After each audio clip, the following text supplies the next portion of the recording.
Hello, everybody. I'm George from Wines by Nature, and I'm here with Rose Andrews from Andrews Family Farms, and we're bringing you the beginning of September episode of What Grows Together Goes Together.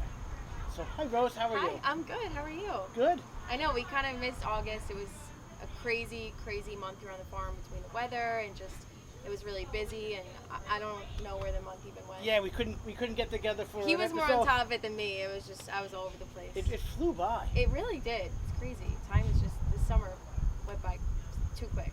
All right, so we remember everybody what grows together goes together. So this episode, like every episode, we talk about the North Fork bounty of the farm stand, and we try to pair a local winery. This week we're going to feature this episode. We're going to feature the wines of Palmanac. And the relationship and how things come to market and the wines that go with them, and between the long growing season here on Long Island and the vast variety of wines from the North Fork, we can always find stuff that goes together.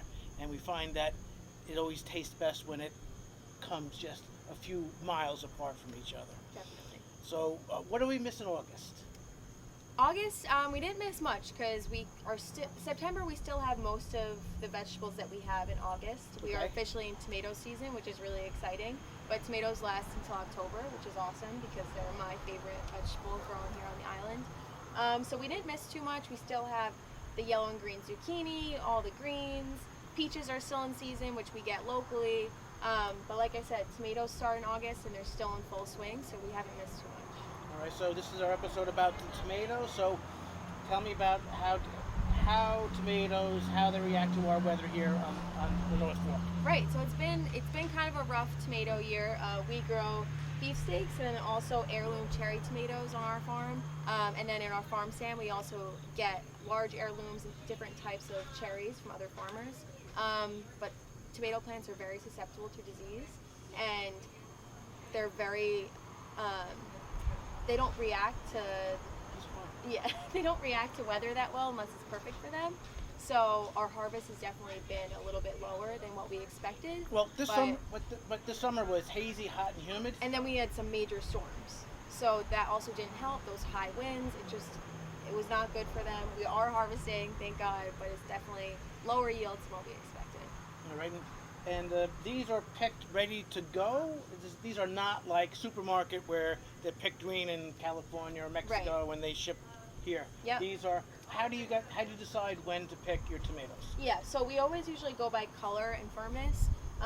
You want that nice red color because that means it's red all the way through, which is when they taste the best. And they also want to be with the skin a little bit softer, not too firm, and that's when they're ready to go. So we pick ours ready to eat, and we sell them right in our farm stand. So when you bring them home, we slice them up, they're good to go. And the little guys?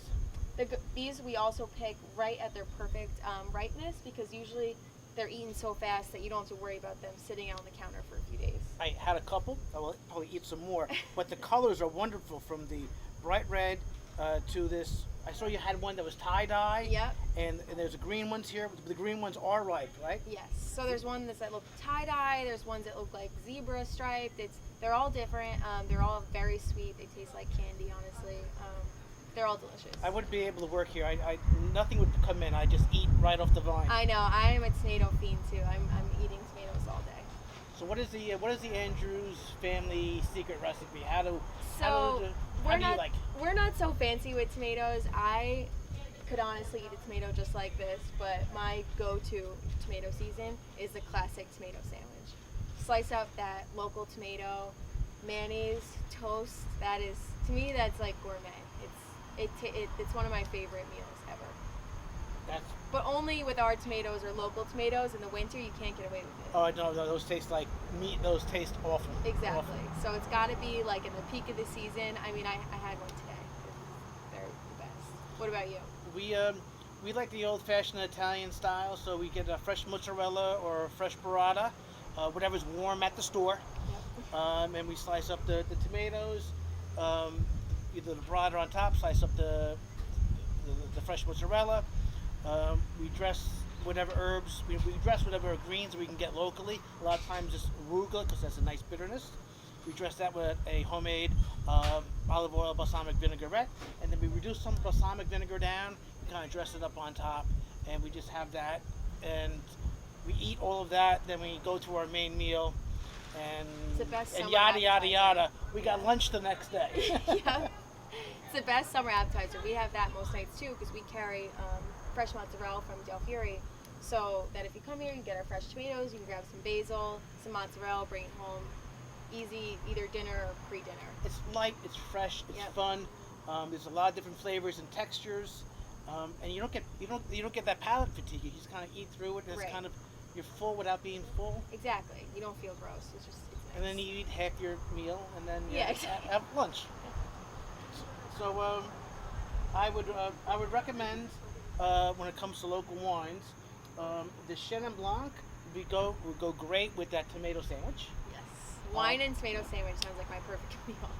and the Chardonnay Chenin Blanc, depending whether you like the crisp, bright freshness of the Chenin Blanc, which Pomenac is very famous for growing out here, or a little something richer with the Chardonnay. Both would do well with my fresh tomato mozzarella, um, I guess appetizer salad. And I also brought along the Cabernet Sauvignon because their cab is really, really good. It's also a kind of a nice, big, bright style Cabernet, so it's good with the barbecue. So you're leading into these wines, have the Cabernet for the main course. Anything from Pomenac would be fine too. If you also have a sweet tooth, Pomenac has a great semi-dry Riesling, which is super popular. So if you have something with a little kiss of sweetness, their off-dry Riesling is also very, very food local friendly too. That sounds amazing. Yeah, and also you get also the fish. Yes. So the fish Yep. here. So we have the fish on Friday, Saturday, Sunday. So those also go well with what comes over here.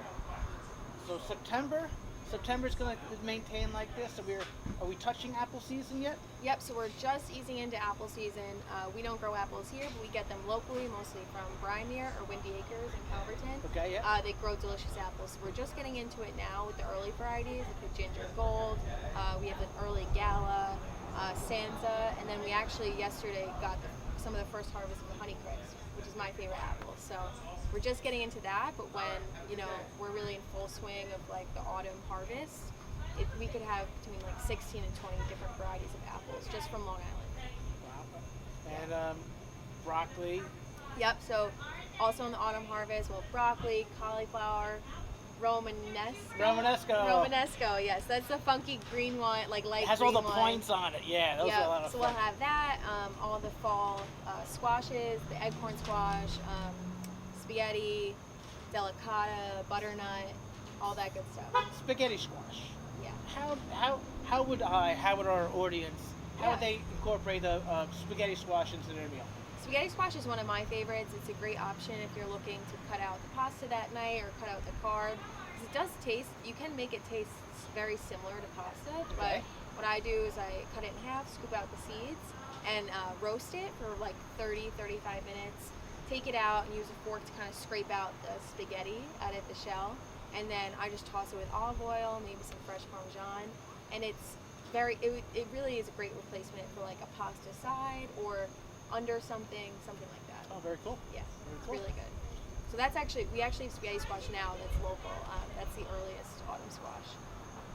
Cool. Really good. More fun stuff coming in here. So our next episode, we're going to feature some of those fall harvest Yep. root vegetables. and Yeah, root we'll be vegetables. here in our sweatshirts, our flannels, and And we'll do a couple more episodes, and we'll Yeah. probably finish one up for Thanksgiving. Yep, Because so- that's when the Brussels sprouts come out. I know, I can't wait. Local Brussels sprouts are one of my favorite vegetables here on Long Island. So I'm actually, as much as I'm sad that the summer's ending, I'm really looking forward to the autumn harvest. I love the fall vegetables out here. So They're the best. This is my favorite time of year by far on Long Island. and maybe the humidity will go away. one Yeah, day. I know it's a little humid today, but past couple days have been pretty nice. Yes, awesome. Well, thank you, Rose. No, thanks for coming. Thanks for being here. So thanks again, everybody. So any questions that you have about today's segment or past segments or future segments, you can leave in the comments. I went around, we took some pictures of a lot of the fun things going over here at the farm stand. We'll have little links, and if you have any questions, please comment below in the comments, and we'll respond back to you. So thanks again, Rose. Yeah, thanks, George. Have yourself a great rest of the month, and I'll see you in a couple of weeks. Yeah, a couple weeks and we'll be back at it. Thanks again. Bye-bye.